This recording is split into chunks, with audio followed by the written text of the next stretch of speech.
अस्सलाम वालेकुम दोस्तों, वेरन जी वास्ते न्यू अपडेट सां गॾु हाज़िर थी चुका आहियूं। इन खां पहिरीं असांजे चैनल ते न्यू आहे तो सब्सक्राइब करे आल ते क्लिक करना दोस्तों।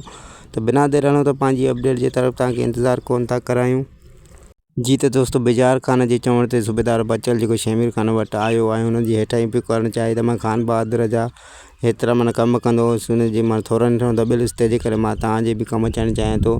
त शमीर खान पंहिंजी ज़हनियत सां हुनखे चयो, जेकर तूं मुंहिंजे कमु अचणु चाहीं थो त बाज़ार खान खे गिरफ़्तार करे मुंहिंजे साम्हूं खणी अचु। ऐं ॿिए तरफ़ जेको आहे त हू केस ॻोल्हणु लॻो दोस्तों, त कहिड़े केस में जेकॾहिं बाज़ार खान खे गिरफ़्तार कयां त उहो केस त हुजे जेको मां हुनखे ॾसे करे हुनखे गिरफ़्तार करे सघां।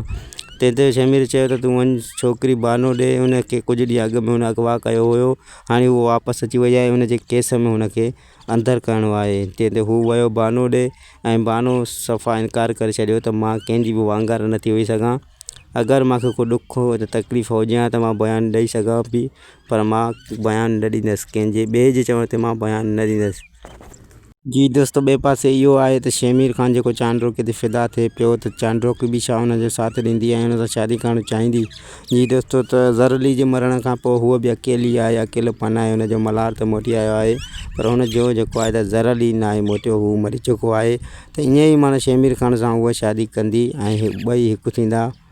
इन्हनि जो हिकु थियणु हिन ड्रामे में लिखियलु आहे दोस्तों।